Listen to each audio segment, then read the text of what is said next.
Hey guys, tonight we step into the past, where frost clings to every window, and dawn seems afraid to appear. You open your eyes in a world that feels half asleep. The air itself doesn't move. The roosters have given up crowing, and for a moment, you wonder if the sun simply forgot to rise. They said the heavens were dying. Old women crossed themselves and whispered that angels had closed the sky's doors. Farmers stood in empty fields, staring at gray horizons, waiting for the warmth that never came. And you, standing in the middle of a frozen village square, can almost hear the silence breathe. It began quietly, sometime in the 14th century. The seasons shifted, the rains grew longer, the mornings dimmer. Crops rotted, and rivers froze when they shouldn't. By the time anyone realized it wasn't just a bad year, an entire generation had grown up under a pale sun. They called it the Little Ice Age, but for those who lived through it, it felt like the world was ending. Slowly, you walk past a cottage. Inside, a mother is boiling bark and oats to make something, anything, that could pass for bread. The smell of smoke lingers, but it's not enough to warm the walls. In the corner, a child draws circles in the frost on the window, pretending they're halos. A traveler mutters, "The sun sleeps too long these days." You almost believe him, because even the snow seems tired. For centuries, people believed God had turned away from Europe. Priests spoke of sin and punishment, how the wickedness of men had dimmed the light of heaven. They preached that the endless cold was divine correction. So villagers gathered to confess, to burn incense, to ring bells at sunrise, in hopes the sound might wake the sleeping sun. But bells cracked in the chill, and smoke rose only to vanish into gray. The truth, of course, lay far above the clouds. Modern historians trace the cold to a strange chain of events. Volcanic eruptions in distant lands, Iceland, perhaps, or Indonesia, that threw dust into the stratosphere, dimming the Earth's warmth. The sun hadn't died. It was simply hidden behind a veil of its own making. The years 1310 to 1350 became a long twilight. Harvests failed across France and England. Floods drowned entire valleys. Famine followed famine, chroniclers wrote. Asterisk men ate roots and cats. Even the graves were not safe. 1. Mainstream fact. Tree rings from that era show growth halts, clear evidence of prolonged cooling. 2. Quirky tidbit in England. Frost fairs began centuries later on the frozen Thames, where people skated, sang, and roasted meat atop the ice. 3. Scholarly debate. Some historians argue the cold wasn't constant, but cyclical, a rhythm of climate, misunderstood as divine wrath. And yet, even now, no one can fully explain why the temperature dropped so suddenly, or why it lasted for generations. Nature's mysteries, it seems, prefer whispers over answers. The mother in that cottage finally sets a wooden bowl on the table. Steam curls, thin and ghostly. She smiles faintly at her child and says, "See, the sun still lives. It hides in the bowl." And for a heartbeat, you believe her. Because in times when the world turns cold, sometimes faith burns warmer than any fire. Outside, the first light finally edges across the snow. Not golden, not warm, but enough. Soft whisper, but the next belief ran even colder. You wake beneath a sky the color of wet stone. Weeks have passed since that faint sunrise, but the air hasn't changed. The fields remain drowned in silence, and even the birds seem to hum their songs slower. They said summer was late, then they said it was lost. Across Europe, peasants turned their faces upward, waiting for warmth that never came. The earth itself felt weary, like a candle that had burned too long and too low. The wheat stayed green and stunted. The barley turned gray before it ripened. 1,000 prayers rose with the mist and disappeared with it, too. You pass through the marketplace where traders argue over sacks of moldy rye. One man swears his field froze in July.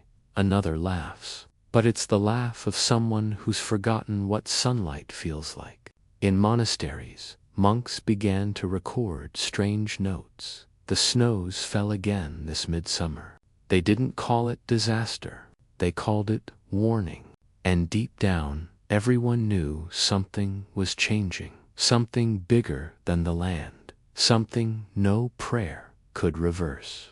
A farmer's wife hangs thin sheets over the fire to dry, muttering that the saints are angry again. Her husband simply stares at the embers and counts the coins left in a leather pouch. Not many. He remembers when his father said, "Summer always forgives." Now even forgiveness feels frozen. The truth, hidden behind clouds and time, was that the skies themselves had thickened, fine volcanic ash drifting from faraway eruptions. It dimmed the light, tricked the crops, stole the seasons, one by one. But to those living it, the science didn't matter. They saw judgment where we see physics, sorrow where we see cycles. A scribe in a small French town noted that the year had 2 winters and no summer. The ink froze as he wrote it. Historians now trace this long, cold spell through the bones of trees and the diaries of monks. The rings grew narrow, the script grew cramped, the handwriting of an age suffocating under its own breath. And yet, amid the gloom, something survived. Children learned to play in the fog. Fishermen carved holes through ice-thick rivers and laughed when their lines danced. Life didn't vanish, it simply slowed, like a heart conserving its final beats. In the evenings, people gathered around what warmth they could find, and someone would always whisper, "When summer returns, we will feast again." No one dared ask when that would be. Years later, the chroniclers would call it the beginning of endurance, the time when humanity learned that warmth isn't always given. Sometimes it must be remembered. You look at the horizon once more. It's still gray, but softer now, like a wound beginning to scar. And as the night settles, you can almost imagine the next dawn being different. Almost. But the next story isn't about the light returning. It's about how even faith began to crack under the weight of the cold. Paris wakes grudgingly, like an old cathedral turning over in its sleep. The Seine moves under a film of thin ice, cracking softly where barges once nudged the banks. You cross a square where market women stamp their feet and breathe clouds into the air, and you listen for the first morning peal from the church of Saint-Jacques. It doesn't come. The rope hangs stiff as a winter branch. The bell waits, rim white with rime, throat silenced by cold. They said the bells could chase away storms. Ring them hard enough, and the sky would cough up its snow, spit out its lightning, return the weather to obedience. But this morning, the sexton tugs, once, twice, 3 times, and the sound that answers is not a note, just a dull, frozen cough that dies in the rafters. Paris doesn't wake to music. It wakes to the creak of timber and the sigh of horses, whose breath makes little clouds that immediately fall apart. You step inside. The stones are colder than any street. Candles flutter in their little brass cups, each flame a stubborn memory of summer. A woman kneels near the nave, her wool cloak rimmed with frost, and presses her forehead to her knuckles. You recognize the hush from our first village, the same thin hope, the same quiet bargain with the morning. In ages like this, faith is a blanket stretched over too many sleepers. The sacristan mutters that metal shrinks in the cold, that the bell's heart has retreated. He sets a brazier beneath the tower and feeds it slivers of kindling like a bird too weak to swallow. The glow licks the stone and throws jittering halos up the wall. Someone jokes softly that at this rate they'll be heating the steeple one brick at a time. No one laughs loudly. Sound itself seems careful here. A boy arrives with a basket of bread hard enough to qualify as masonry. He sets it down with the weary confidence of someone who knows the price will rise by noon. When asked if it's fresh, he shrugs. "Depends what you mean by fresh," he says. And for a moment the church almost remembers how to smile. Outside, the city keeps its muscles tensed against the day. Ferrymen swap stories of a winter so deep their ropes snapped like old bones. A parchment seller claims yesterday's ink froze between the quill and the page, and offers a discount on documents with decorative frost. You know better than to believe merchants, but the corners of his scrolls really do glitter like sugared pastry. When the bell finally speaks, it is not music, but a long, wounded sound, as if the tower itself has decided to breathe. The note floats over the rooftops and lands on the river, thin as a memory. People pause always. They pause and let the vibration pass through their chests, collecting courage the way hands collect heat. Then it fades, and the square resumes its careful shuffle. You've heard the old claim that Parisian bells could banish blizzards, that a chorus of metal would hammer the sky back into order. But the records left by sober minds tell another story. They describe months when the Seine grew sluggish, when the mills along its banks ground nothing but the idea of grain. They note summers that felt like late October. They write of candles guttering in chapels, not because the wind was strong, but because the air itself was heavy, damp, unwilling. One clerk in a side chapel measures the daylight with a strip of vellum and a pinhole. He's been doing it since the last feast of St. Remigius, a small private experiment in a world that prefers public explanations.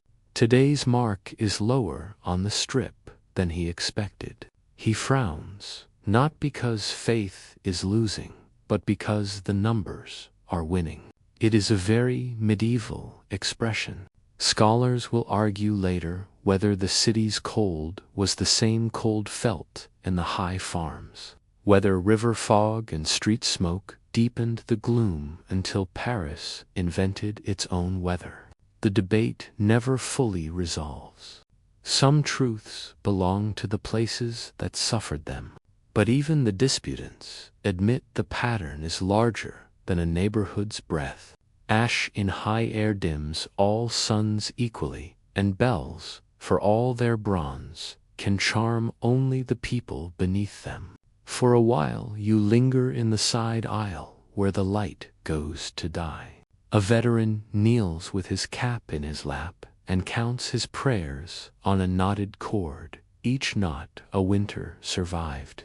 Near him, a girl studies the cracked edge of a holy water font. The ice there blooms like a flower that never learned about spring. She dips a finger, tries to make the sign, winces at the sting, and then grins the way children grin when pain proves they are alive. You think of that child in the cottage at the start, drawing halos in frost. Different city, same lesson. Warmth is sometimes a story we tell our skin. Midday arrives in name more than light. The sacristan, braver now, climbs the tower again. From the belfry, you can see roofs stitched in hoar, chimneys shouldering frail columns of smoke that collapse like tired soldiers. He wraps the clapper in a scrap of old cloth, coaxes the bell to speech, and this time the note is rounder, a little sweeter, as if the tower has learned a new vowel. A rumor springs, the thaw has begun. Parisians are professionals at rumor. By evening, someone will swear they saw buds on the plane trees. By morning, someone will sell them. Still, you notice small survivals. The fishwives hum through chapped lips. The bookbinders warm their glue pots and claim the adhesive holds better in this cold one. Of those lies that becomes true because belief does the extra work. The city, in its awkward way, rehearses endurance. Even the bell's imperfect voice becomes a schedule, dividing the dim day into manageable portions. Later, in a quiet corner, a monk spreads a map of the heavens and traces faint circles with a bone stylus. He is not praying for rescue. He is hunting a pattern. He writes in a neat, unhurried hand that the days appear shorter than memory allows, and he wonders if dust above the clouds could make so many candles below feel smaller. He doesn't yet know the names we will give to eruptions or aerosols, but he senses a kinship between far volcanoes and near shivers. It's the same logic we met in those village note-sync, stiff with cold, wisdom soft with patience. By vespers, the bell is behaving like itself again, though it needs encouragement between strokes, a giant with stiff joints. The sound rolls over the roofs and finds you in the street, where a baker closes his stall with a polite apology for the bread's temperament. Someone teases that the loaves are training to be paving stones. He nods gravely and says, "At least they'll keep the road from washing away." Humor, here, is a woolen thing, practical and a little scratchy. Night gathers quickly, the way it always does when the day is too thin to resist. The river takes back the edges it loaned to ice. The lamps along the bridge bloom in cautious pairs. Each flame nurses its little sphere of gold. You stand on the quay and listen. Water under ice, wood under feet. The city reminding itself that survival is mostly the art of making quiet noises. When the final peal fades, the silence that follows is not empty, but full like a held breath that belongs to everyone. The bell has not melted the weather, and no one expected it to by the end of the day. What it has done is simpler. It has told Paris that time still moves, that hours still arrive in order, that a sequence of notes can be a ladder across a frozen river. Somewhere behind you, a door closes softly. Somewhere ahead, the cold is busy at its patient work, and you, cradled between the two, feel the city settle into its winter posture, shoulders squared, hands together, eyes on tomorrow's gray. The bells will ring again. They always do. But the next sound to master won't be steel against bronze. It will be the crack of hunger echoing through quiet streets. The road south smells of smoke. The wind carries the dust of old harvests, the kind that never reached the table. Fields lie hollow and gray, their soil veined with frost. Every step you take sounds like a whisper of something that used to grow. In the villages, the air hums with ovens that no longer bake hope. They still bake something, though. Bark stripped from trees, ground fine with straw, and a handful of memories. Peasants call it bread. Some do so with pride, others with irony. Either way, they eat. A woman kneels before her hearth, stirring a pot that smells faintly of smoke and bitterness. She hums a lullaby, not because her child is sleeping, but because the tune makes the hunger quieter. When she finally lifts the lid, the steam is gray. Ash bread, she says softly, as if giving it a holy name. It began as an accident, a desperate mixture to trick the stomach into patience. But soon every household had its own version: acorn loaf, moss cake, bark meal. Even the rich, cornered by failing markets, discovered humility disguised as improvisation. In a cold monastery, a monk writes in his ledger, asterisk, "Have eaten the Lord's forest this year." He means it literally.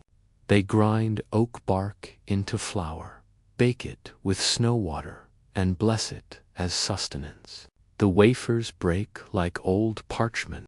A traveler tells you that across France, people have begun boiling leather boots to soften them, carving strips into soup. He laughs, then apologizes for laughing. The broth tastes of travel, he says. You can't tell if it's a joke or a confession. Historians will later give this time an elegant name, asterisk, the Great Famine of 1315 to 1317, asterisk, as if famine were an event that could end when the calendar turns. They'll write of floods that drowned wheat fields, of livestock that vanished under mud.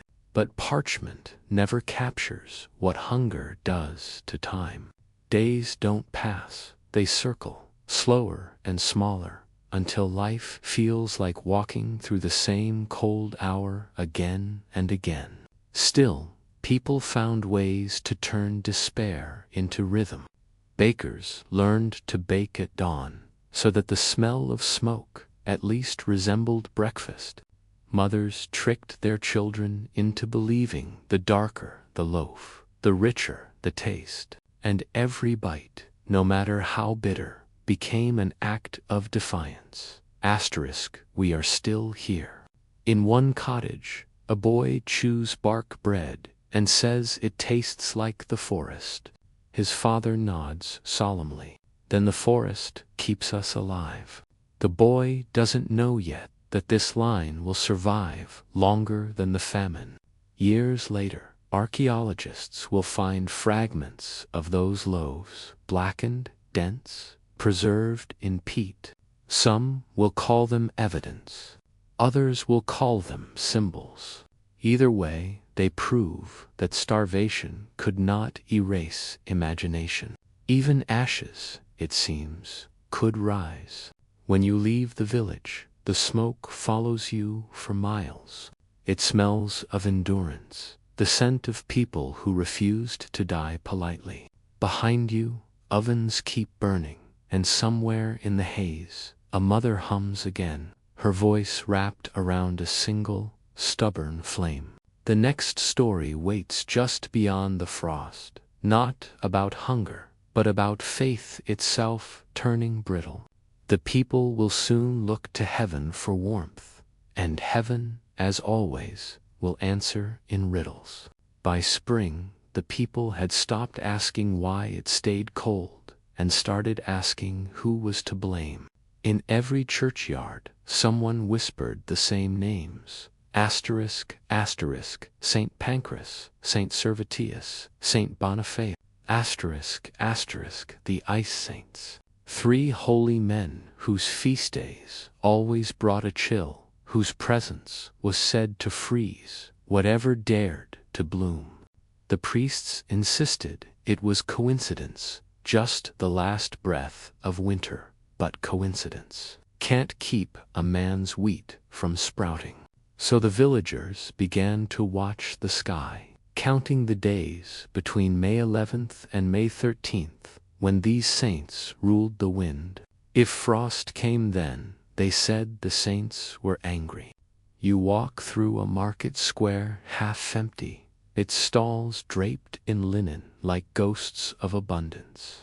A seller of candles mutters that he's carving crosses backward this week, just in case the saints prefer their symbols inverted. Beside him, an old woman ties ribbons around a cherry tree, already black with ice burn. She hums a hymn and spits 3 times for balance. Everyone pretends not to notice. Faith has become negotiation. Across the river, a monastery keeps careful watch. The abbot has ordered prayers at dawn and dusk. Bell tolls doubled, so heaven cannot claim ignorance. The brothers sing in cracked voices, their breath visible in the cold chapel. Between verses, they glance at the stained glass, where the saints stare back, faces to calm, to knowing. A young novice named Etienne keeps a secret journal. In it he writes that the frost comes earlier each year, that candles freeze in their holders, that the voice of the wind has started to sound like chanting. He doesn't mean it as metaphor. At night he swears he hears Latin in the air, syllables carried on snow.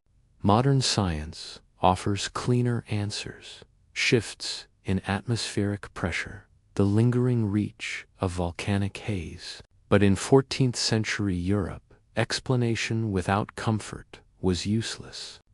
The ice saints gave the suffering a shape. If the cold had patrons, perhaps it also had an end. Still, fear grows when patterns pretend to be people. The farmers begin leaving offerings, loaves, coins, bits of silver wire at the edges of their fields. One family swears their cabbages survived after burying a carved charm of St. Pancras upside down in the dirt. Another burns theirs, just to be safe. Contradiction is the favorite child of desperation. Etienne's notes continue. He records one morning when frost painted the orchard white, even as the sunrise flared crimson. The heavens bleed, he writes, but the saints do not yield. Historians later debate whether he meant prophecy or poetry. They all agree the handwriting trembles more each week. Some chroniclers claim the superstition faded when the weather finally turned. Others say it never truly died. It just changed its clothes, appearing centuries later in farmers' almanacs and local proverbs. Even now, some gardeners whisper that if you plant before the ice saints have passed, you tempt a late frost. In your mind, you see Etienne standing outside the monastery gate, his breath drifting like incense, eyes lifted toward a sky thick with pale clouds. He is not angry at the saints. He only wants them to listen. He raises his hand, and the cold answers. For a moment, the air grows perfectly still, no wind, no sound, no movement like a held note between verses. Then the frost creaks, the snow sighs, and time resumes its slow, white march. You turn from the gate, your footsteps soft on the frozen path. Ahead lies the river, silent and hard as hammered glass. By the time you reach it, the bells will have begun again, ringing not for faith, but for survival. And when they do, something unexpected will happen atop that frozen water. Life will return disguised as celebration. The river should have been a heartbeat through the city. Instead, it was a wound that froze before it could bleed. The Thames, the Rhine, the Seine, all fell silent beneath a glass skin so thick it held the weight of laughter. Carts and entire markets. What once divided towns now became their stage. You step onto the frozen river cautiously. The ice groans beneath your boots but holds, trembling like a memory too proud to break. Beneath it, the water hums, alive but trapped. A few brave souls have built stalls across the surface, hammering nails into ice that glitters like polished pewter.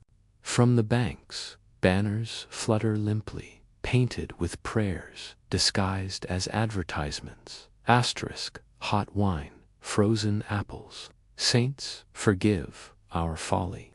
They call it the Frost Fair. The first one appears in England, sometime in the early 1400s, when the Thames forgets how to flow for weeks. At first, people approach it like a miracle. Then they realize miracles can be profitable. Bakers drag ovens across the ice, printing coins with the stamp made on the river. Children skate on butchered bones. Monks sell charms against slipping. Even the executioners take a holiday. Death itself feels frozen. A merchant lights a brazier, daring the fire to crack the ice. The flames dance bravely, licking at nothing. A woman pours ale and laughs at her own trembling hands. Someone plays a pipe, the sound thin and sweet, echoing through white air. The whole fair feels unreal, like a painting that learned to breathe. But every sound carries an undertone of fear. Beneath the music, the river murmurs, the same old song of movement, biding its time. The locals whisper stories of people swallowed without warning, a child chasing a coin, a drunk who toasted too hard.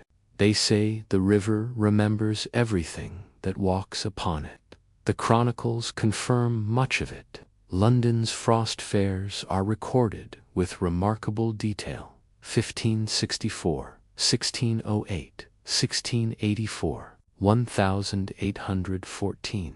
Each time the ice thickened for weeks and life migrated onto it. Scholars debate whether these events mark the true peak of the Little Ice Age or simply its most theatrical moment. Some call it Europe's cold carnival, joy raised against despair.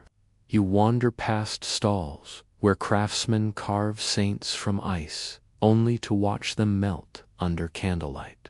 The symbolism is not lost on anyone. A boy sells frozen roses, scraps of cloth stiffened with frost tied to sticks. He calls them everlasting, though he knows they will vanish by noon. You find an old ferryman sitting beside a hole hacked through the ice. He pokes the water absently with his pole, as if to remind it of its job. She's only sleeping, he mutters. Rivers never die. They just hold their breath. His smile is toothless but sure. You nod because you've started to believe that everything in this frozen world is holding its breath, waiting for something to change, something to give. Later, when the sun sinks behind the cathedral, torches flare across the river like stars reflected in reverse. Couples dance carefully, boots scraping frost. The air smells of smoke and sugar, sweet and sharp. Somewhere, a preacher warns them that joy on ice is blasphemy, that laughter will melt their salvation. No one listens. They've learned that sin, at least, is warm.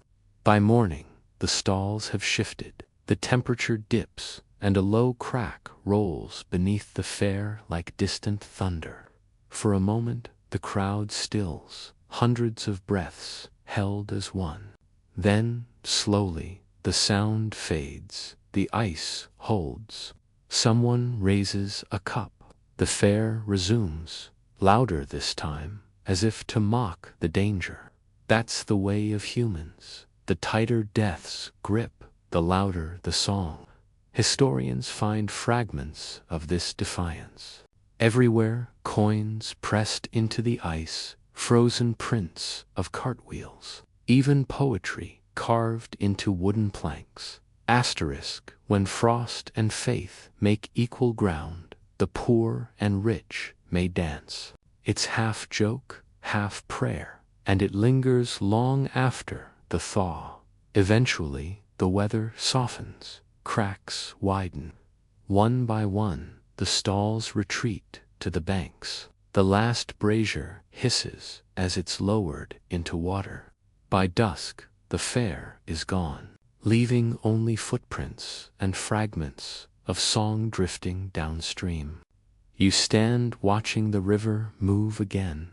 It looks the same as before, but it feels older, like something that's seen too much joy to stay angry. The frost has melted, but the memory will refreeze each winter. People will wait for it, celebrate it, mourn it, and tell stories about the year the river forgot to flow. Somewhere behind you, a monk sketches the last moments of the fair, his ink trembling in the cold. He writes one line in the margin. Asterisk, even ice can become a city if we're desperate enough. You keep walking, following the river's slow return to life. Upstream, the smoke of a new town curls against the sky. There, another story waits, not of rivers or saints, but of beauty born from misery, of hands that turned suffering into art. The cold, by now, has learned its own artistry. It leaves its signature everywhere on windows, on iron gates, on the still bodies of wells.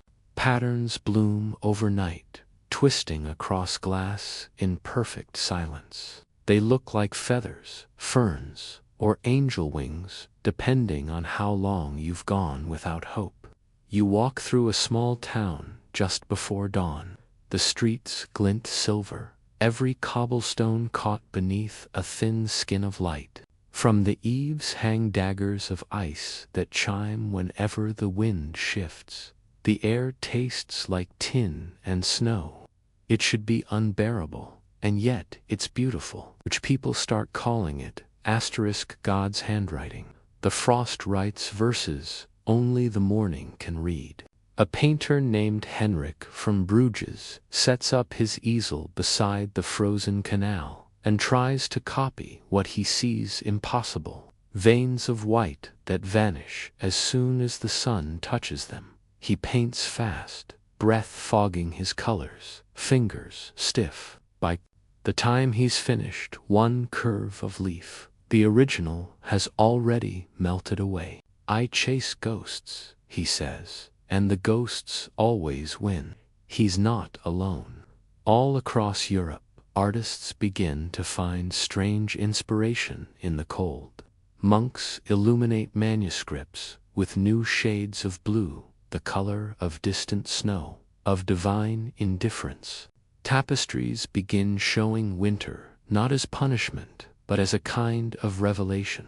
Saints standing in blizzards, halos flickering like frozen flames. Even church architects borrow the geometry of ice, building spires that mimic the logic of frosting, tall and fragile as memory. Historians, centuries later, will point to these decades as the seed of Gothic detail, the era when suffering turned ornate. They will say that Europe's long winter forced its artists inward, where imagination burned hotter than any hearth. Maybe they're right. Or maybe beauty has always been the body's rebellion against despair. You stop at a cottage window and watch a young girl trace the frost with her fingertip. She giggles when her warmth carves a tunnel through the pattern. "Look, Mama," she says, "I can draw too." Her mother smiles, knowing the picture will vanish, but lets her continue. For that moment, creation is shared between nature and child, between the merciless and the living. Later, in cathedrals, stained glass will catch that same shimmer, the illusion of light imprisoned in color. The artisans who cut those shards will say they were chasing the memory of winter mornings. Even the poets frozen ink, and all begin to describe the world differently. They stop begging for warmth and start describing the shapes of cold: diamond fields, silver veins, white fire. One parchment found in Ghent records a monk's observation: *, the frost paints faster than I can pray. He means it as admiration, not complaint. Another, from a French sculptor, reads, *, the stone already knows the pattern. My chisel only frees it. In those sentences you can feel a continent learning to turn its suffering into something worth keeping. The frost becomes a kind of teacher. It shows people how to look at transience and call it holy. Painters work by candlelight, not just to see, but to remember seeing. They learn that beauty can happen even in the seconds before disappearance, that what melts can still matter. You find Henrik again months later, standing at the same canal, brush in hand. The thaw has begun.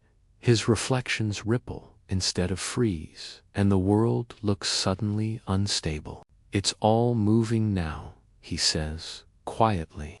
You nod, he laughs, the sound small but real. Then I'll just paint movement. And he does. The brush drags color like melted snow, soft, trembling. When he's done, the painting looks less like frost and more like memory itself, blurred at the edges, bright in the center. That night, you walk the same streets. Water runs beneath the ice. Rooftops drip in slow applause. Somewhere, a choir practices for Epiphany, their voices rising like steam through cracks of stained glass. The frost hasn't gone, it's only changed states. Art taught you that. But tomorrow, the cold will find new forms, again less pretty this time. Hunger will wake with teeth, and the wolves will come down from the hills to remind men that beauty and survival are never far apart. The nights have grown longer again, and this time they come with voices. Out beyond the walls, in forests that used to hum with life, the sound of wolves has returned deep. Hollow howls rolling through trees, like a reminder that nature always reclaims its silence. You walk along the edge of a snow-choked path, where the pines bend low and the footprints never last more than an hour. Somewhere close, a wolf answers another. The echo feels older than the world. People in the villages start closing their shutters before dusk. They hang iron keys and bits of holy bread above their doors. Mothers warn their children not to speak. The names of saints after sunset, the wolves, they say, understand Latin. A strange superstition, but fear doesn't need to make sense. It only needs company. Famine has already turned the forests inside out. When the fields failed, the livestock went first, then the deer, then whatever could run slower than hunger. The wolves, starved and desperate, crept down from the high ridges into the valleys, their yellow eyes reflecting torchlight like coins owed to death. Yet even as they hunted, people whispered that these were no ordinary beasts. They said that cold had changed them, that the souls of the unburied had taken animal shape, howling for bread they never received in life. You see them from a distance one night, 4 dark figures gliding between birch trunks.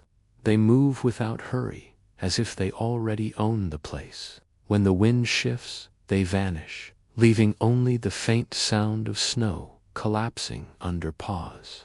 Behind you, a church bell tolls once. In London, chronicles record entire packs wandering city streets, feeding on refuse and whatever the plague left behind.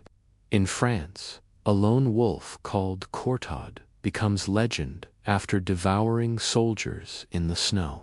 The villagers hunt him for months. Songs are written before he's even dead. Later, scholars will dismiss these tales as exaggeration, metaphors for social decay. But they miss the truth. In every famine, beasts and men share the same edge. Sometimes they trade places.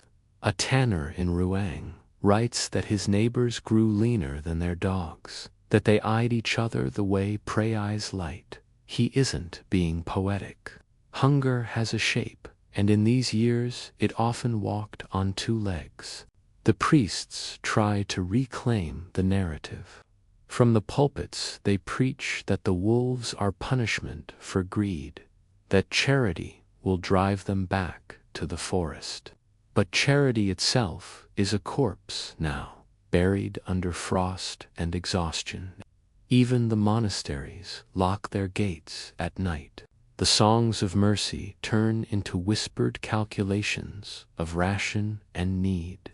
One evening you find a shepherd crouched by the remnants of a fire. He tells you that his last sheep was taken the night before. They didn't kill it quick, he says, voice dull with the truth of it. They played with it first. Like men. He tosses another branch into the fire, watches the sparks rise, and adds, maybe they're just learning from us. Science, of course, will later offer easier explanations. Starvation drove predators closer to settlements. Warmer years pushed them back. Simple, predictable, but history remembers stories, not equations.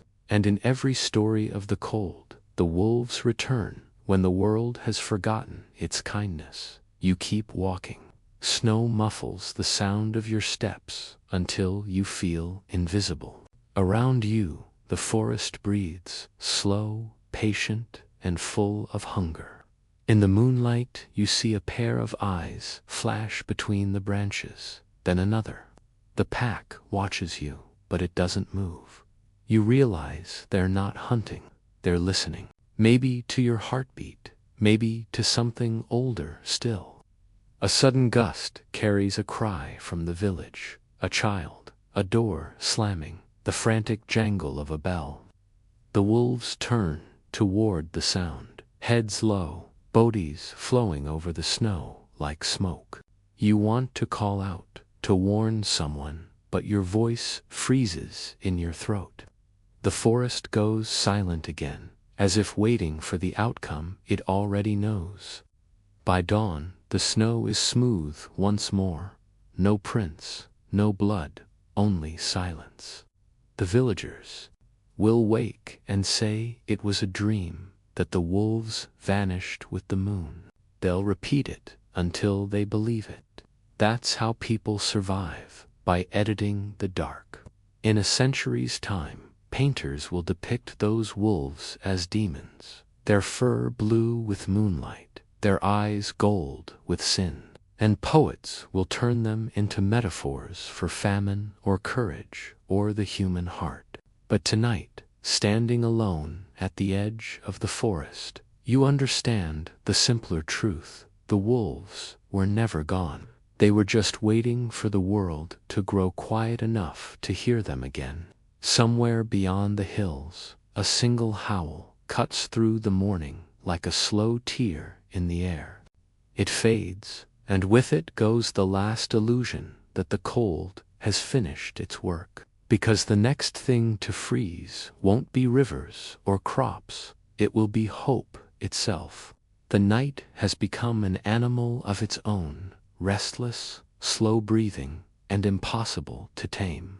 You reach a manor perched above a frozen river, its windows glowing faintly through curtains of frost.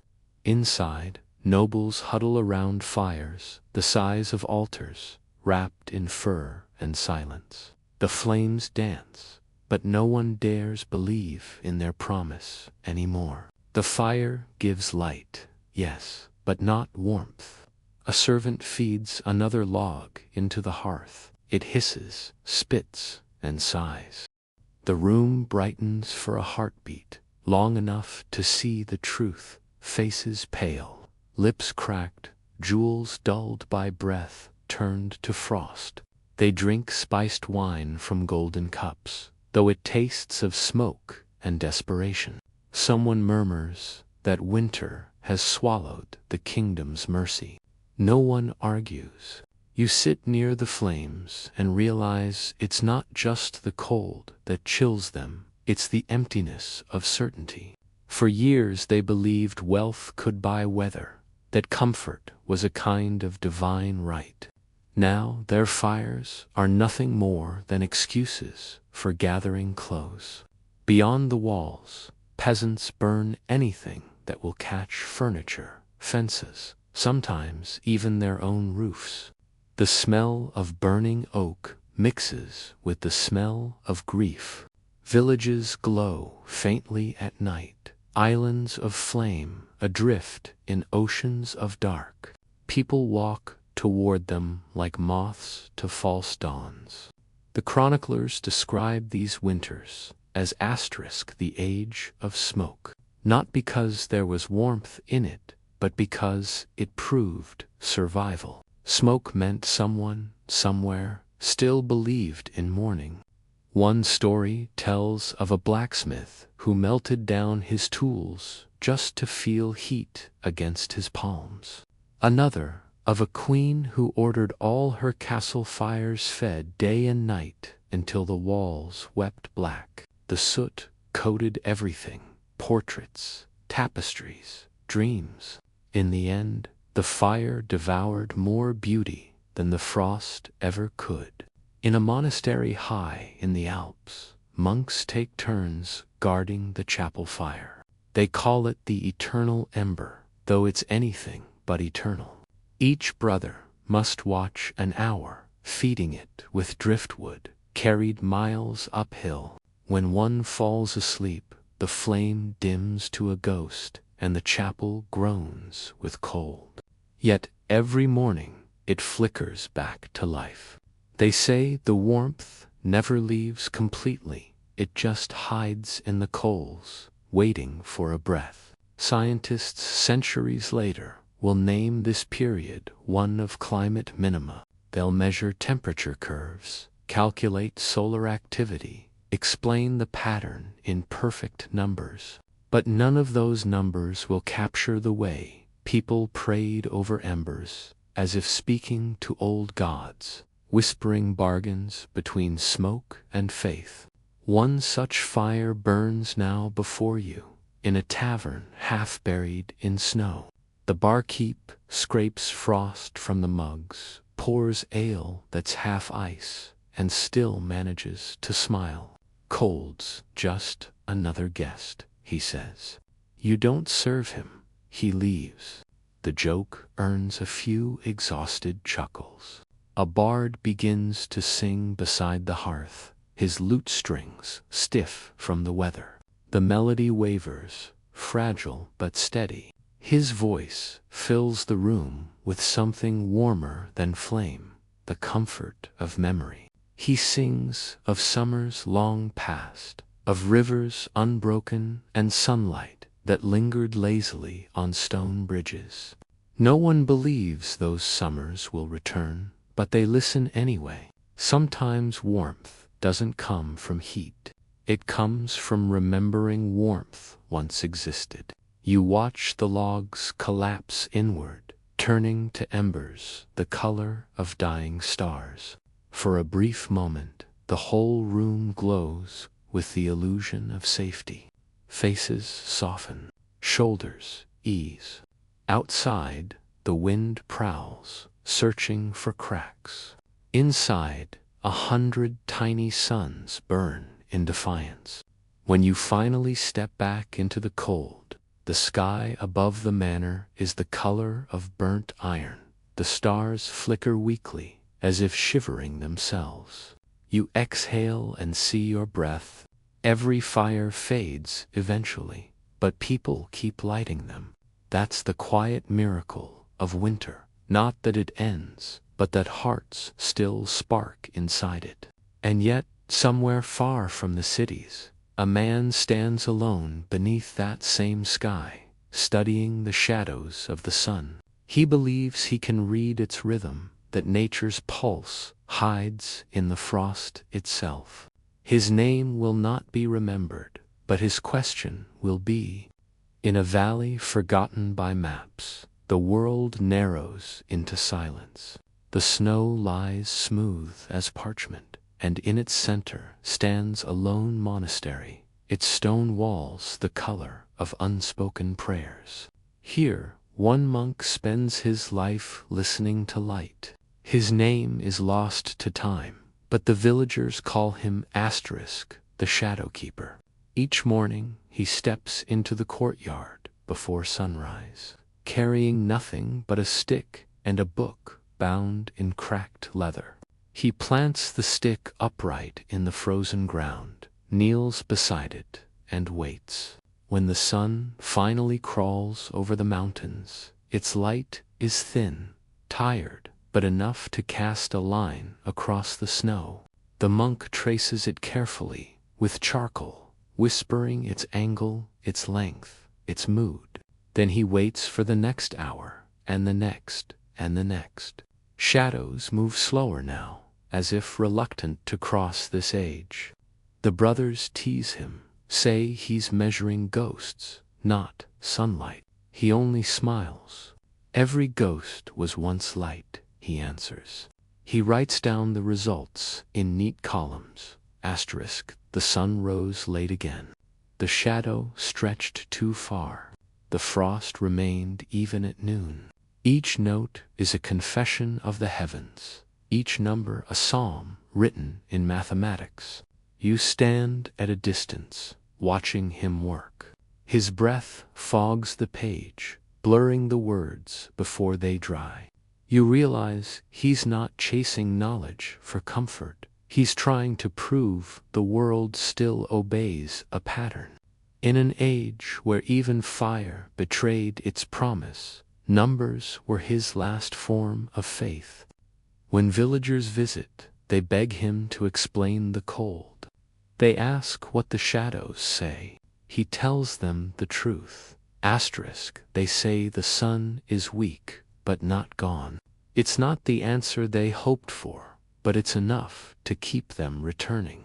Historians will later call men like him early scientists, though he would have laughed at the title. He wasn't studying the sun, he was studying silence.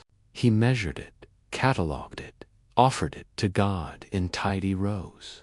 One entry from his surviving notes reads, Asterisk, if the days grow shorter, perhaps our patience must grow longer. Another, asterisk, light travels farther through cold air. Perhaps it tries harder. Outside, the wind gnaws at the monastery walls. The bells creak, reluctant to move. Inside, the monk warms his hands over a candle that barely burns. The flame shivers in the draught, but he leans close, face calm. You and I, he murmurs, were both stubborn. Centuries later, scholars will stumble upon fragments of his book, faded marks of sun and season. They'll see his crude instruments as primitive, but his observations as startlingly precise. They'll note that he recorded the dimming of the sun years before any modern chart could prove it. They'll also note the margin line, written in a trembling hand. Asterisk, perhaps the fault is not in the heavens, but in our hearts grown cold. You leave him there, bent over his notebook, tracing the sun's slow retreat, like a doctor measuring a patient's pulse. He does not notice your footsteps fading into snow. The candlelight trembles behind you, painting long, thin shadows across the courtyard, his last experiment of the day. By dusk, the monks gather to sing vespers, their voices rising like steam through the cold air.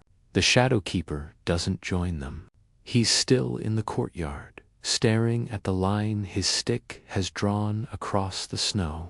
It points toward the horizon, toward a sky dim and colorless, and for the first time in months, he smiles. The shadow is shorter. The sun, it seems, is learning to stand again.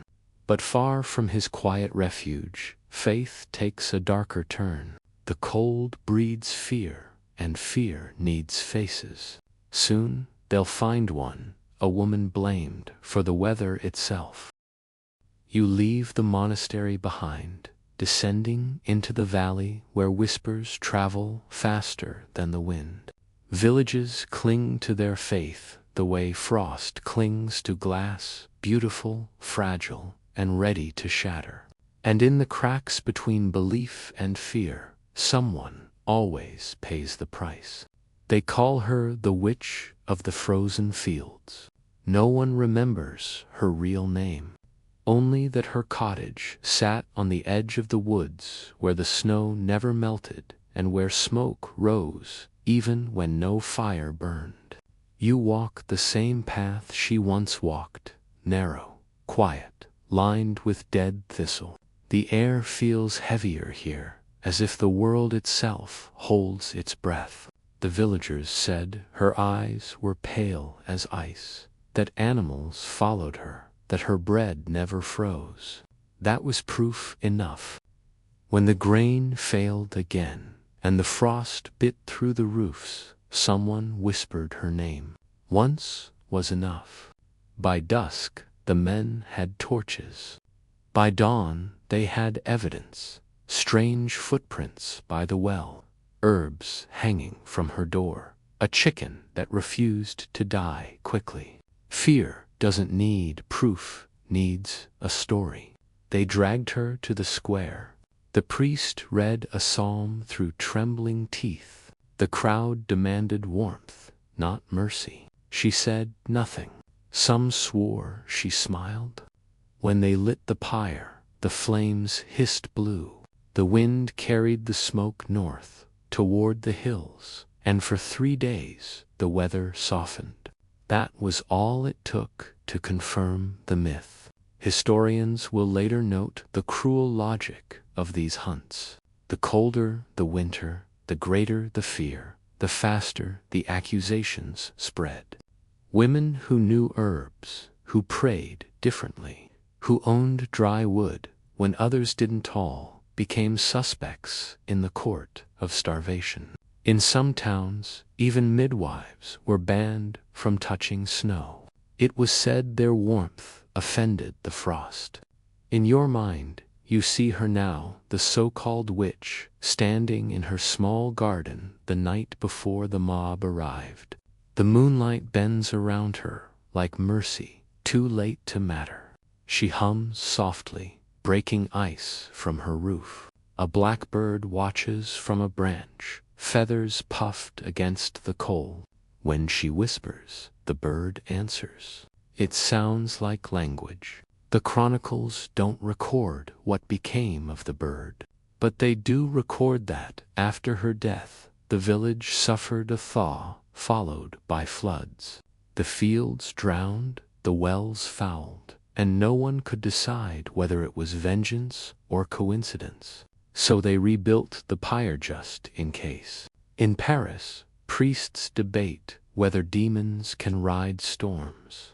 In Prague, a scholar argues that cold is a natural imbalance, not divine wrath. For every one like him, 100 others write new prayers to ward off witches. The paper burns easily. That's part of the irony. Science will later uncover the same story told differently. Shifts in the jet stream, changes in ocean current, the logic of climate. But people living in hunger don't need causes, they need culprits. Fear is always easier to light than firewood, and yet, buried beneath the superstition, something gentler survives. In her ashes, villagers later find a small lump of glass green, perfect and smooth. Some say it was the frozen tear of a saint. Others call it a miracle of heat. Whatever it was, they kept it in the chapel for generations.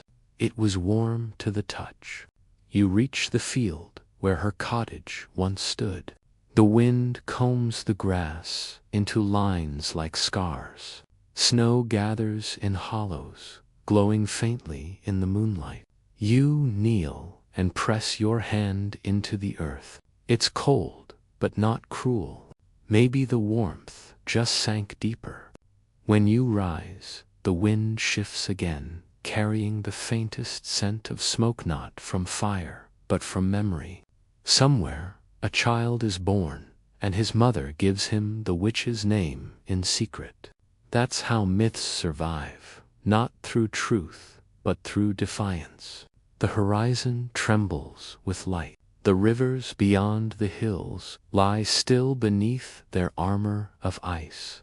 And waiting on those frozen harbors are ships that will never leave shore again. Each one a promise held captive by winter. The coast smells of iron and old prayers. You reach it at dawn. The sea caught mid-breath, frozen in ripples like molten glass turned to stone. The harbor lies silent, no gulls, no ropes creaking, no shouts from deckhands only, the hush of ice stretching to the horizon.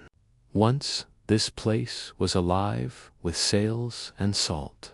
Ships came from Norway, from France, from lands whose names softened on the tongue. But when the sea froze, trade froze with it.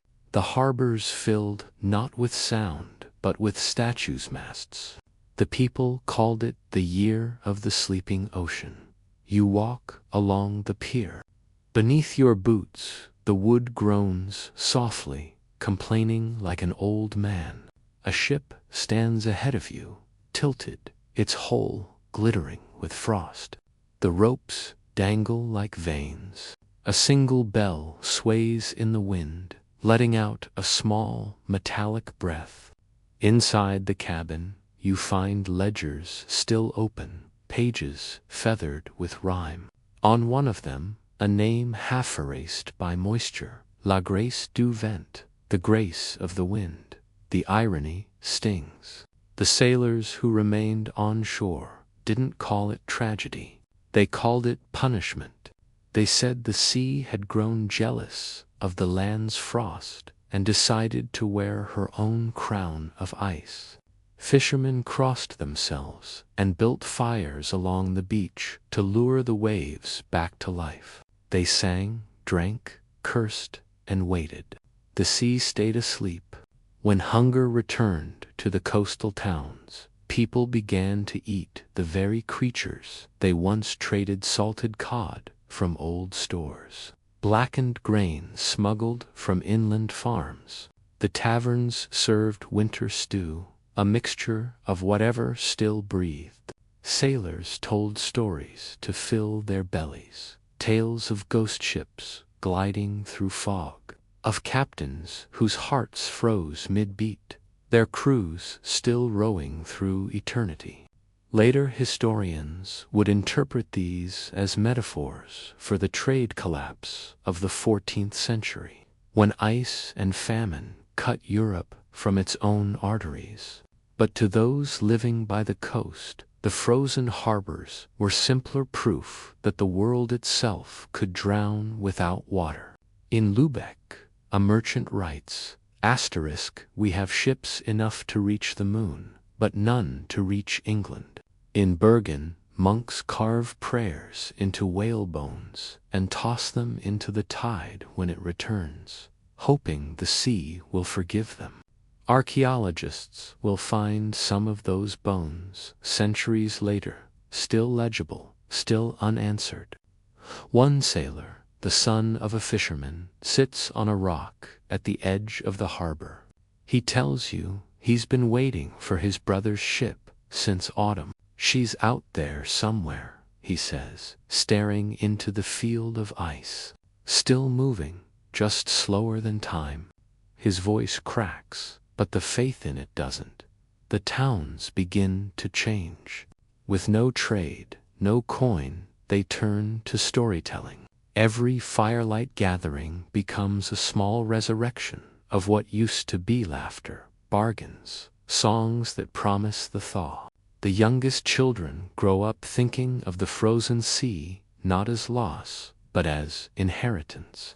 The gods kept it for us, one says, so we don't forget what silence sounds like. Then, after weeks of stillness, something happens. A sound so low it could be mistaken for thunder rolls beneath the ice. Cracks branch outward from the harbor, thin silver veins racing toward the horizon. The people rush to the docks. A ship trapped since December lurches once, then twice. The ice breaks around it like glass surrendering to heat. Someone shouts. Bells ring. Fires roar. The sea exhales. It's not freedom yet tonely movement, but that's enough. By nightfall, the waves have begun their slow return. The ships that can still sail push into the dark, their torches reflecting like tiny constellations over thawing water. Not all will come home, but for the first time in years, home feels possible again. You stay on the beach long after the last sail fades. The surf whispers against the ice, carving it down. In that rhythm you hear something human persistence disguised as prayer. Far inland, the people will call this the winter's first mercy. But mercy never comes without memory. And in the villages that once burned witches and buried saints, children now grow up beside fields of snow, learning to sing so they don't freeze. They will be called the children of the frost. The thaw never reached every village. Some places stayed white year-round, half asleep beneath their own breath. And in those small, forgotten towns, a new kind of people grew. Children who never learned what warmth meant. You find them at play in the snow, their laughter bright but strangely slow, as if the cold has stretched sound itself. Their cheeks glow with the faint rose of survival. They build castles out of ice, crowns from frozen reeds, and chase each other through fog thick as milk. When their fingers sting, they grin wider. It means we're still alive, one says, repeating words she heard from her mother. They've never seen summer. They think the stories of green fields are bedtime myths, the way you and I talk of dragons or paradise. The oldest among them, perhaps 13, swears the sky once changed colors. Blue in the morning, gold by evening, he says, eyes wide with disbelief. The others laugh. Gold sky, they tease. Like coins, he nods. No one believes him. These are the children of the frost, a generation raised on endurance. Their parents no longer dream of escape. They teach their children how to read the wind, how to melt snow for water, how to tell edible roots from deadly ones. Hope becomes a craft, not an emotion. A teacher in a half-buried chapel holds lessons beside a dying fire.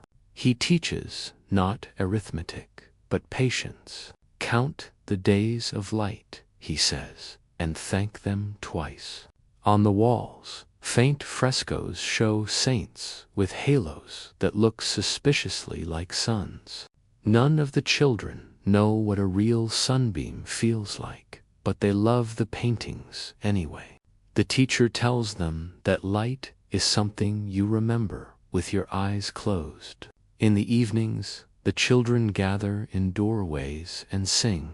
Their songs aren't cheerful, yet they comfort the air. They hum of frozen rivers and brave wolves, of bread that rose from ashes and ships that never came home. It's strange, their lullabies sound like history, as if the world itself is being handed down through melody. Later chroniclers will marvel at the persistence of these songs. They'll appear centuries later as nursery rhymes scattered across Europe. Lines like asterisk frost in the cradle, frost on the eve, hush, little morning, don't you leave. Scholars will debate whether they were born from despair or devotion. Perhaps both.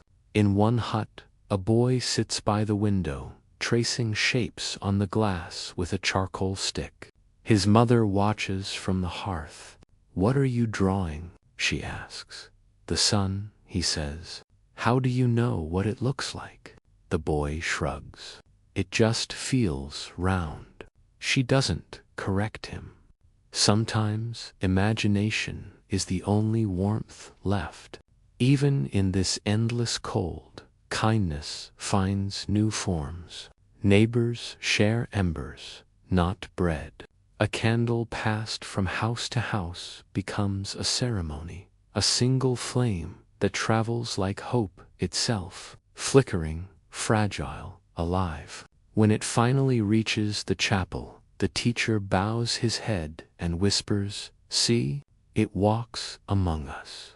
Historians, centuries later, will puzzle over how so many communities survived winters that should have killed them. They'll attribute it to adaptation, resilience, sheer biology. But numbers won't explain the songs, or the stories, or the smile of a mother watching her child breathe clouds into the air. These children grow up believing that cold is simply another color of the world, not an enemy, but an inheritance. They learn to carve beauty out of scarcity, to treat silence as company, to turn every spark into ritual.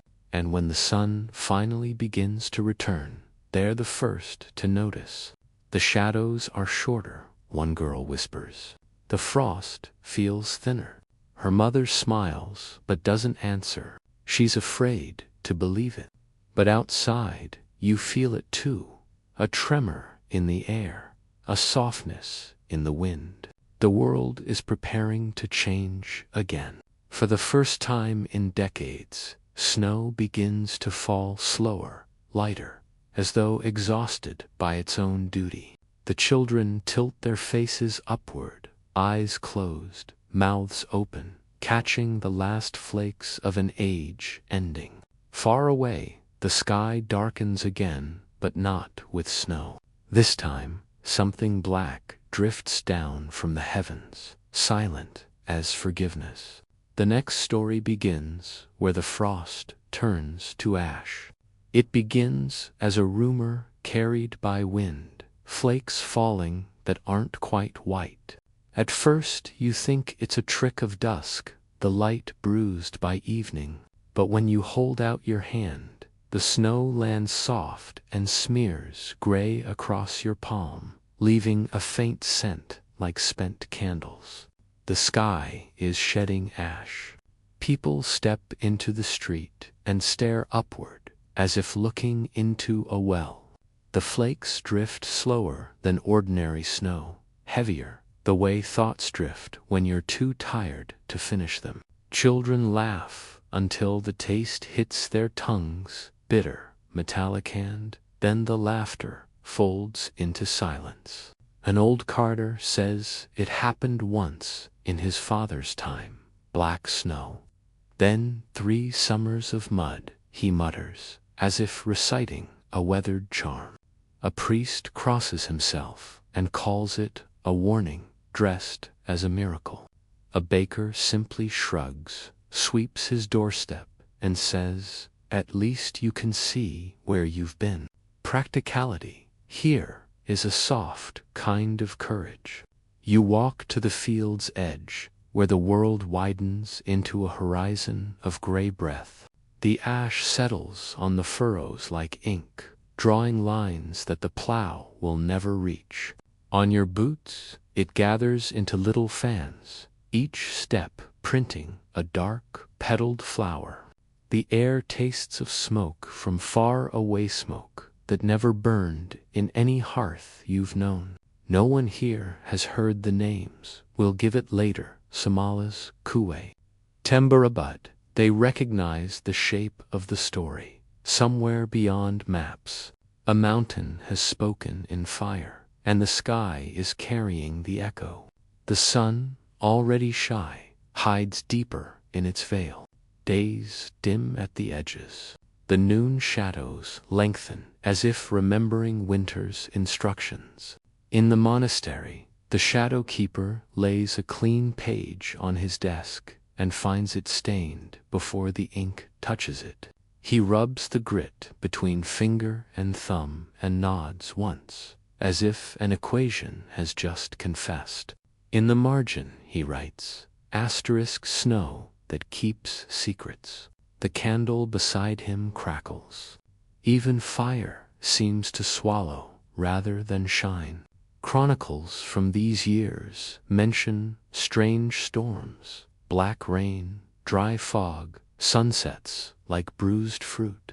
Some write of a sun that rose copper and set the same, as if day had forgotten how to be day. Scholars much later will match those notes to cores of ice, thin rings in trees, the ghostly graphs of distant eruptions. They will argue about which mountain spoke loudest and when each syllable reached Europe. The debate will never quite end. Ash is a language with many dialects. Out on the road, a small procession moves in careful silence, men with brooms, women with baskets, children holding scraps of cloth to their mouths. They sprinkle sand and ash along the frozen steps to keep their footing. Practical alchemy that turns soot into safety. The church door is dusted black. The sexton wipes it with his sleeve and calls it penance even he can afford. Inside, the altar cloth wears a dark lace. The priest, noticing, smiles gently and says, "Then the sky has joined our prayers." A sailor you met on the icebound harbor finds you in the square. His beard is the color of winter wheat. Now it's peppered by the storm. He looks up and says, "I've seen smoke like this once far to sea, where the water boiled without fire." He doesn't try to explain. Some experiences are better left as maps drawn in the mind. The ash works its way into everything, between pages, under doors, into the lungs of those who sing. The lute in the tavern sounds duller tonight, strings muted as if the air itself were wearing gloves.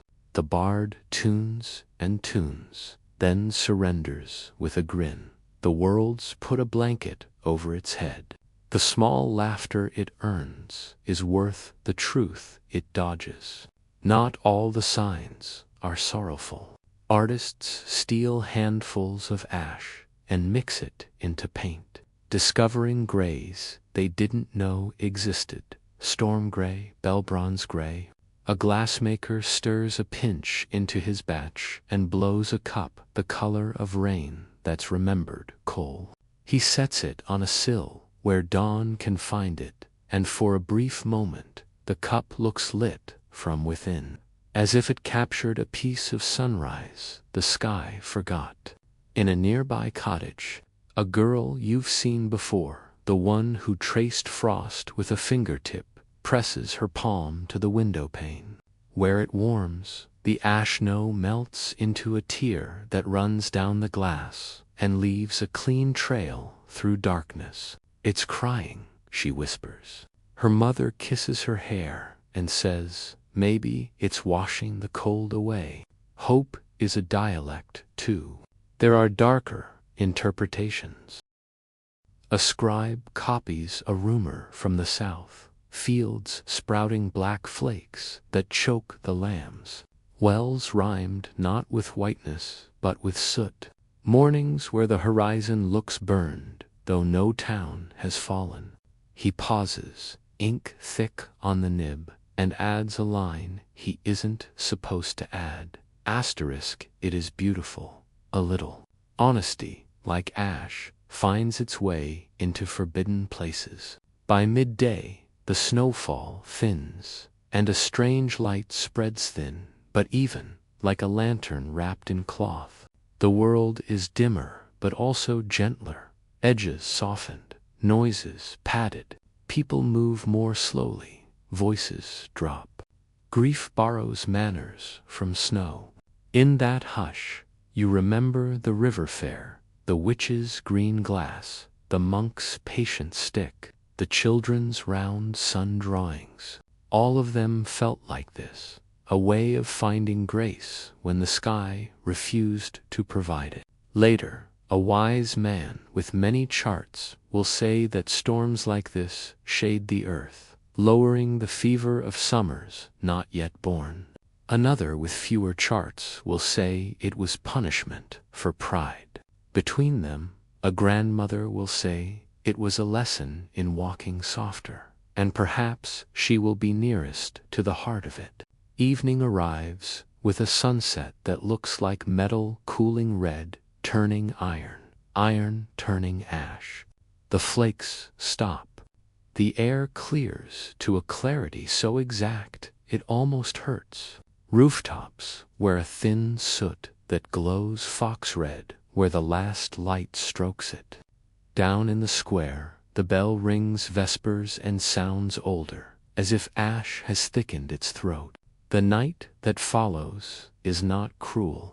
It is careful. Stars appear first one, then a scatter, then that old crowded brightness that makes you feel both watched and forgiven. Breath lifts from mouths and disappears cleanly. No grit, no taste. You tilt your head back and think, the sky has finished speaking for now. People sweep their thresholds, shake their blankets, rinse their cups. Children hold out their tongues just to confirm the change. Laughter returns, small and sheepish, as if embarrassed by its earlier absence. In the chapel, the cloth is shaken over the snow. A black veil falls and vanishes into white. By morning, there is blue in the east faint, fragile, a rumor of the color children had to imagine. Shadows look a fraction shorter. The air smells less like endings and more like beginnings with manners. The sea, somewhere beyond your knowing, remembers how to move without scarring. Not all debts are forgiven. Famine still stalks and wolves still listen. But something in the world has shifted its weight from one foot to the other. A dancer preparing for the next step. You feel it in the quiet between bells, in the way doors open a breath wider, in how the hand that offers bread hesitates less. You stand in the street and rub the last smudge of ash between thumb and forefinger until it vanishes. The skin warms with the frictionless small heat earned honestly. Above you, the sky is a lighter gray, practicing for gentler colors. There will be a thaw. Perhaps not today, perhaps not this month, but it will come, and when it does, it will carry the memory of everything that tried to keep it away. Rivers will loosen, fields will remember the color green, and stories will change, tense from enduring to survive. And when warmth returns, it will not feel like a miracle. It will feel like a promise finally kept. The last frost will lift, and what remains will be the people who learned how to live inside silence without letting it live inside them. The next chapter belongs to them, the thaw, and the memory that gives it shape. The world does not melt all at once. It softens slowly, as if testing whether it is safe to move again. You wake one morning to the sound of dripping, a sound so small, so ordinary, that it takes you a moment to recognize it as joy. The icicles along the eaves have begun to weep. Each tear strikes the ground like a clock restarting. Snow slumps off roofs, sighing. Streams thread through the fields like veins finding their pulse. The air smells faintly of mud and moss, a scent so forgotten that people step outside just to breathe it in. In villages and cities alike, doors open wider, shutters creak, and the first word on every tongue is not finally but careful. You walk along the riverbank. The ice is cracking in long, echoing lines that sound like laughter heard from another room. The surface shivers, releases bubbles, and turns transparent again. Beneath you glimpse movement, fish, flashing silver, debris drifting free, a world that never stopped waiting. On the far shore, a man drops to his knees and cups water in his hands. He drinks without blessing it first. No one scolds him. In Paris, the bells ring bright again, their throats cleaned of frost. In monasteries, scribes copy the same old psalms, but this time the ink flows without thickening. Even the shadow keeper looks up from his measurements and smiles at how the numbers bend toward light.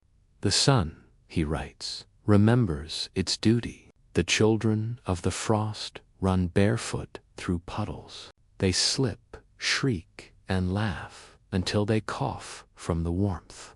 Their parents stand in doorways, not daring to call them back. The cold made them cautious.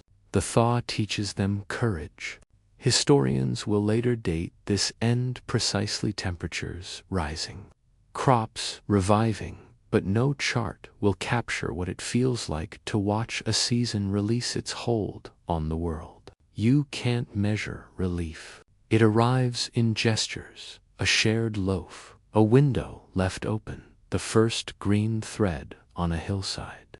At night, fires burn smaller, not from shortage, but from respect. People are learning to love the dark again now that it no longer threatens them. In taverns, the bard tunes his lute and sings the stories we've followed, the rivers that froze, the wolves that came, the painter who chased ghosts of frost. The listeners nod, some smiling, some weeping softly, each one recognizing a piece of their own endurance in the tale. Spring creeps in without ceremony. The trees unlace their snow. The birds rehearse old songs as if surprised to remember them. Even the ruins shine. Soot and ice have polished the stones. The world looks older, yes, but wiser too, like someone who has forgiven but not forgotten. You linger on a hill overlooking the valley. The last snowdrift glows pink in the evening sun, shrinking with each heartbeat. Beneath it, the earth darkens, ready to bear weight again. You realize the frost was never only an enemy.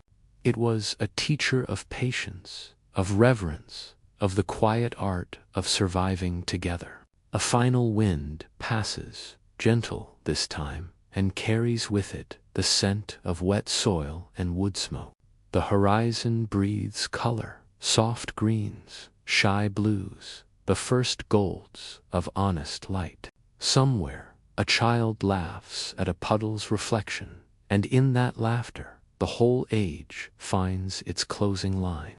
The frozen years are over, but the memory stays stitched into stories, carved into bells, sung by children who never knew silence could be this kind. Every winter that follows will be measured against it, and every dawn will carry a trace of its shadow, reminding the world how close it once came to forgetting warmth. You turn to leave as the bells ring vespers one last time. Their notes drift upward, bright and weightless, vanishing into a sky that finally looks blue again. The sound lingers in your chest like breath after prayer. The world exhales, so do you, and in the hush that follows, it feels right to whisper what everyone is thinking but no one dares to say aloud. Asterisk, we survived the cold. The story slows to its heartbeat. The light dims, the air softens, and the world folds back into quiet. You sit beside a small fire, one that hums rather than roars. The warmth is gentle now, the way forgiveness feels after years of silence. Outside, snow melt trickles through the earth like whispered music. The sky above is pale, almost translucent, as if worn thin by watching. You can still taste the ashes of the old winter, but they no longer sting. They remind you that every season ends, even the ones that feel endless. Somewhere, a bell rings not to warn, but to welcome. A second answers it, then another. Their echoes braid through the evening until they fade into a hum that sounds like breathing. You close your eyes. Behind them, the images linger. The monk tracing sunlight, the woman baking ash bread, the children laughing under black snow. They drift together like embers rising, one last constellation of memory before sleep takes them. If you listen closely, you can still hear the thaw, the steady rhythm of water finding its way home. Let it guide your pulse, slow and sure. Inhale, exhale. The cold is gone now. So, before you drift off, remember, history never truly ends. It only changes temperature. Tomorrow will bring a new story, a new fire, a new dawn.